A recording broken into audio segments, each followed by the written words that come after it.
Hello guys, അപ്പോൾ ഇന്ന് നമുക്കൊരു റൊമാൻറ്റിക് ബോട്ട് യാത്രയായാലോ? എനിക്ക് തോന്നുന്നു ഇത് ഞങ്ങളുടെ ഇടയിലെ മൂന്നാമത്തെ ബോട്ട് യാത്രയാണെന്ന് കേട്ടോ. പക്ഷേ ഒട്ടുമിക്ക 2 യാത്രകളിൽ ഞങ്ങൾ ഇടിയായിരുന്നു. പിന്നെ ഈ ഒരു യാത്രയിൽ ഞാൻ വ്ളോഗ് എടുത്തുകൊണ്ടിരിക്കുന്നതുകൊണ്ട് ഞാൻ ഇടിയിടാൻ മറന്നുപോയി ഗൈസ്. അപ്പോൾ എൻ്റെ കാര്യം പറയുകയാണെങ്കിൽ എനിക്ക് ബോട്ട് യാത്രയൊക്കെ ഇതേപോലെ ഭയങ്കര ഇഷ്ടമാണ് കേട്ടോ. അതേപോലെ പ്രത്യേകിച്ച് നമ്മൾ രണ്ടുപേരും കൂടെയുള്ള ബോട്ട് യാത്രയൊക്കെ ഉണ്ടല്ലോ, അതൊക്കെ ഭയങ്കര ഇഷ്ടമാണ്. അപ്പോൾ ഞങ്ങളുടെ ഇടയിൽ ഫസ്റ്റ് ബോട്ട് യാത്ര തുടങ്ങുന്നത് നമ്മൾ കോളേജിൽ പഠിക്കുമ്പം കോളേജിന് ട്രിപ്പ് കൊണ്ടുപോകില്ലേ, അങ്ങനെ ഒരു ട്രിപ്പിലുണ്ടായിരുന്ന ഒരു ബോട്ട് യാത്രയായിരുന്നു കേട്ടോ. അപ്പോൾ അതിന് നമ്മൾ രണ്ടുപേരും മാത്രമല്ല, നമ്മുടെ ഫ്രണ്ട്സും കൂടിയൊക്കെ ഉണ്ട്. പക്ഷെ അന്ന് ഞങ്ങളടിയായിരുന്നു. അത് കഴിഞ്ഞിട്ട് പിന്നെ ഉണ്ടായിരുന്നത് ഹണിമൂണിൻ്റെ സമയത്തായിരുന്നു. ഹണിമൂണിൻ്റെ സമയത്താണെങ്കിൽ പറയേണ്ട ആവശ്യമില്ല, ഞങ്ങൾ മറ്റു മിഥുന സിനിമയിൽ ഉർവശിയും മോഹൻലാലല്ലേ, അതേ ടൈപ്പിലുള്ള ഇടിയായിരുന്നു കേട്ടോ. അങ്ങനെ ഇത് നമ്മുടെ മൂന്നാമത്തെ യാത്രയാണ്. അപ്പോൾ ഇതിൽ നമുക്ക് നോക്കാം എങ്ങനെയാന്ന്. നല്ല വെയിലുണ്ടല്ലേ?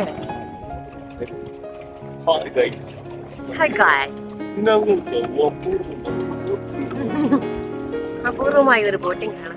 നൈസ് അല്ലേ?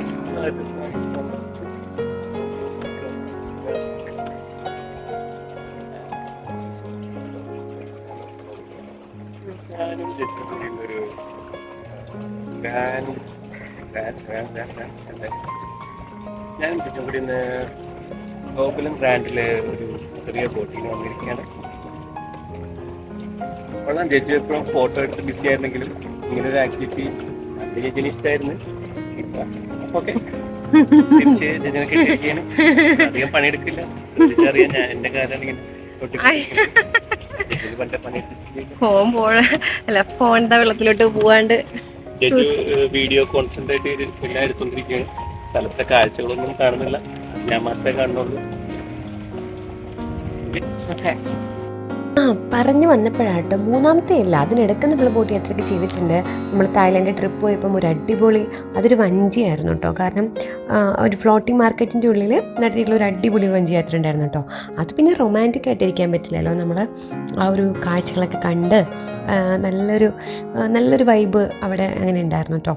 അപ്പം ഇതെന്ന് പറയുമ്പോൾ നമ്മളിങ്ങനെ പതിയെ പാട്ടൊക്കെ കേട്ട് അങ്ങനെയൊക്കെ പോകണ ഒരു ഇതാണ് നമ്മൾ ആഗ്രഹിക്കുക. പക്ഷെ അങ്ങനെയൊന്നും ആഗ്രഹിക്കരുത് ഗൈസ്, ഇതേപോലെ പോകണം. അതായത് 2 പേരും 2 ഫ്രണ്ട്സിനെ പോലെ തള്ളൊക്കെ അടിച്ച് ചുമ്മാ ജിഗിജിയാന്നൊക്കെ വർത്താനം പറഞ്ഞ്, അല്ലാണ്ട് റൊമാൻറ്റിക് ആയി കഴിഞ്ഞാൽ ഉറപ്പായിട്ട് ഇടിയായിരിക്കും ഗൈസ്. എൻ്റെ അനുഭവത്തിൽ ഞാൻ പറയുന്നതാണ്. ഞങ്ങൾ വേറെ എക്സ്പെക്റ്റേഷനൊന്നും ഇല്ലാണ്ട് ജസ്റ്റ് വെറുതെ ഞാൻ വ്ളോഗ് എടുക്കുന്നു, ഹസ്ബൻഡിങ്ങനെ കിടന്ന് ജിഗജിയാന്ന് പറയുന്നു. അങ്ങനെ ആയപ്പം ആ ബോട്ട് തീരിന് വരെ ഞങ്ങൾ ഇടി ഉണ്ടാക്കിയില്ല ഗൈസ്. അപ്പോൾ നിങ്ങൾക്കിത് പരീക്ഷ നോക്കാവുന്നതാണ്. പണ്ട് കോളേജിൽ പഠിച്ചിരുന്നപ്പോഴാണ് അല്ലേ, കോളേജിൽ പഠിച്ചിരുന്നപ്പോൾ അന്ന് നമ്മുടെ കൂടെ ഗുണ്ടും ഹാരിസ് ഉണ്ടായിരുന്നു അല്ലേ. ഞങ്ങൾ 4 ഫ്രണ്ട്സ് കൂടിയാണ് ഇങ്ങനെ ബോട്ട് യാത്ര ചെയ്തേക്കുന്നത്. പക്ഷെ അന്ന് നമ്മൾ തമ്മിൽ ഭയങ്കര ഇടിയായിരുന്നു.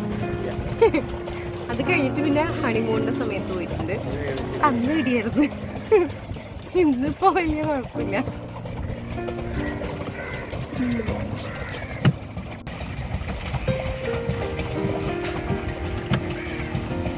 ആക്ച്വലി നമ്മളെ ദേഷ്യത്തില്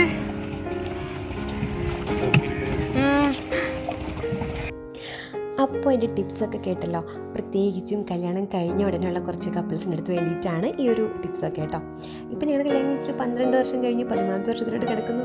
90% ഇടിയും 10% സ്നേഹമായിട്ടൊക്കെ തട്ടിമുട്ടിയൊക്കെ പോകുന്നുണ്ട് കേട്ടോ.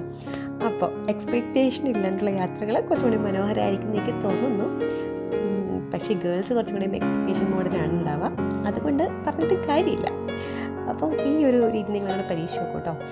നമ്മളിങ്ങനെ പാട്ടൊക്കെ വെച്ചിട്ട് നല്ല മൂഡിലൊക്കെ ആണെന്ന് വിചാരിക്കുന്ന സമയത്തിനെക്കാട്ടി കുറച്ചുകൂടെ വൈബൊക്കെ വന്ന് കുറച്ച് തള്ളായിട്ട് ഇങ്ങനെ നടക്കില്ലേ, അങ്ങനെയൊക്കെ പോയി കഴിയുമ്പോഴത്തേക്കും അത്യാവശ്യം നല്ല രീതിയിൽ നമുക്ക് ആ ഒരു യാത്ര എൻജോയ് ചെയ്യാൻ പറ്റും കേട്ടോ.